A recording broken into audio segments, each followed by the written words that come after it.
courses of planets, the existence of states, are all subordinate to our wills. The earth is ours, the air is ours. Ours is the diamond mine of the stars, and we will never permit a soul to tear our earth with cannonballs, to pierce our air with the points of spears. Vladimir Mayakovsky.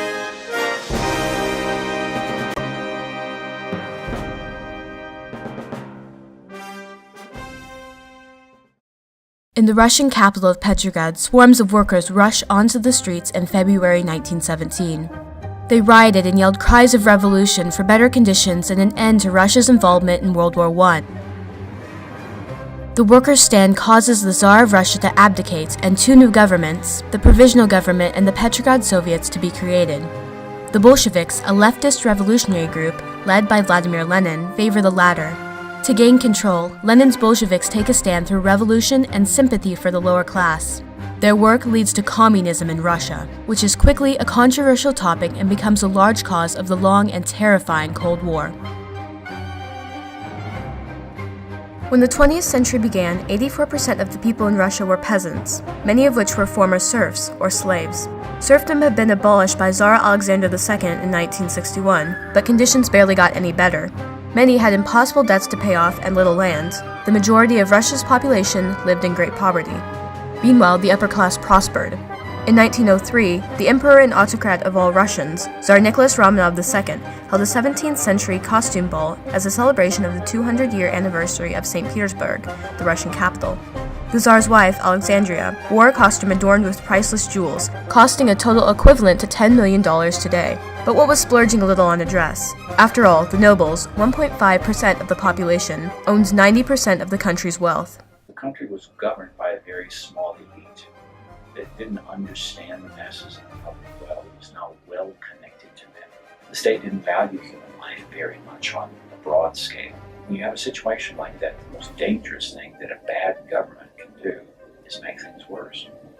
And that's exactly what it did. So conditions began to get even worse in Russia when the country became involved in World War I. By 1916, 2 million workers worked in war industries. The war was also used as a rallying point for the Russian people. Tsar Nicholas, a shy, religious man, had trouble gaining the trust of some citizens, a lot of whom were upper class. Many peasants working on their farms still saw him as their terrestrial father, as their ancestors had seen the Tsars for generations. When his father, a strong, powerful man, died, softer Nicholas didn't know the first thing about ruling a country. When Russia entered the war to help the Slavs, Nicholas used the Great War to bring the country together. At first it worked. The country felt a rush of nationalism, but eventually conditions were so bad that a great number of people turned against the war. Women and children stood all day in line for bread after just barely saving up enough, only to be turned away because the bakeries had no flour. At the front line, there wasn't even enough guns for all the soldiers, many of whom were peasants. The soldiers without guns were often given ammunition, and when the soldier next to him was shot, he was to take his gun and sometimes even the clothes off of his back. Vladimir Lenin, the future leader of the Bolshevik Party, played a key role in the workers' opinions on the needed change in the country. Lenin, formerly Ulyanov, grew up in a provisional town in Russia as a headstrong, top-of-his-class boy. His older brother Alexander was also part of the intelligentsia. He went off to St. Petersburg, later renamed Petrograd, to study science. Here, Alexander became involved with a terrorist group and a plot to kill Tsar Alexander III. He was caught and hanged. Young Lenin later became a lawyer, but was expelled from his school for participating in a demonstration. Lenin began to read the materials that inspired his brother, such as the Communist Manifesto that was written by Karl Marx and Friedrich Engels. The book urged workers to seize power from the factory owners oppressing them. Lenin was inspired by these ideas and joined a socialist group. However, in his book, Marx had stated that Russia was not a place for revolution because it was so underdeveloped. Despite this, Lenin kept going. The group Lenin joined began passing out leaflets to inform workers of their ideas, and even meeting with them to hear their stories. But Nicholas II did not want people conspiring against his monarchy. Soon the members of the group were arrested. Lenin was sentenced a year in prison and 3 years exile in Siberia. But this still didn't stop him. In prison and in Siberia, he kept writing, now becoming more and more known for his ideas. And it was here that he first signed his name Lenin.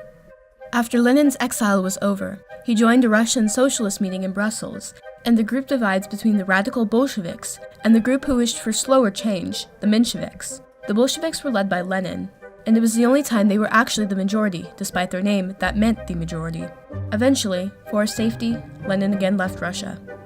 Back in Russia, conditions were getting worse and worse. In February 1917, 3 years after the war began, people had had enough. It takes less than a week for large crowds to overtake the streets of Petrograd, holding banners saying, "Down with the war" and "Down with the Tsar." The crowds also include workers striking for better conditions, and eventually, even members of the Imperial Army unit joined the workers' cause. Officials from the Duma, a legislative assembly with little power, spread word to the Tsar, who was away at the time. They said, "Situation serious, government paralyzed."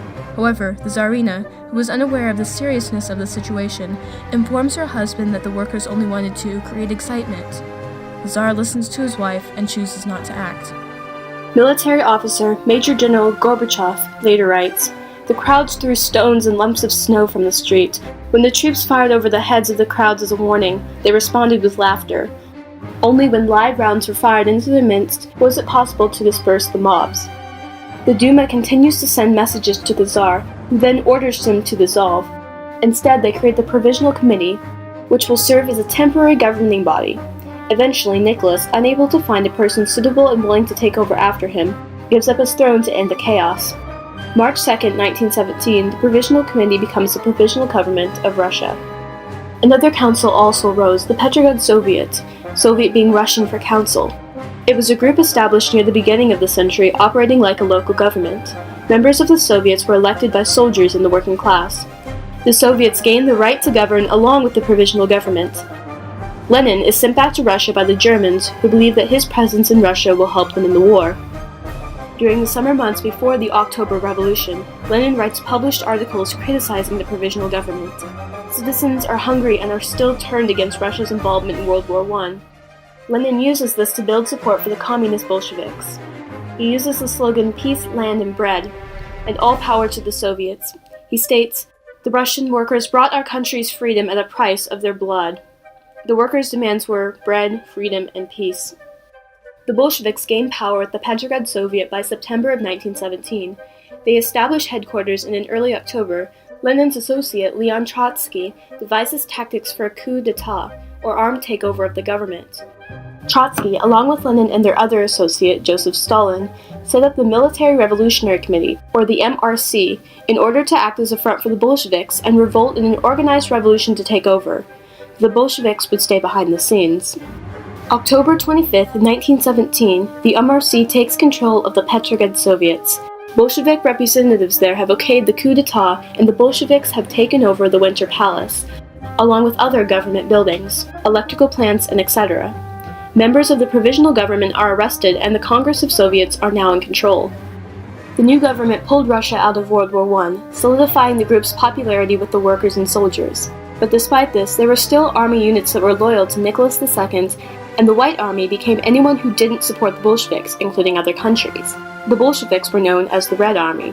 The Whites rose up against the Bolsheviks, still led by Lenin, and the Civil War began.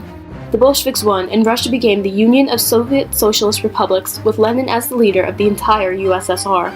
After the February Revolution of 1917, Russians truly believed that their country was on its way to an amazing future. But soon after the death of Vladimir Lenin, the power-hungry Joseph Stalin took over as the cold dictator of the Soviet Union. After communism in the Soviet Union begins, great controversy about it comes from all over the world. Capitalists supporting America feels threatened, a reaction that leads to the Cold War, which terrifies the world for decades. But when workers unite in tumult in 1917, nothing else mattered but peace, land, and bread. It is truly a revolution of the people, gaining knowledge and taking a stand to improve their own lives instead of following a monarch blindly.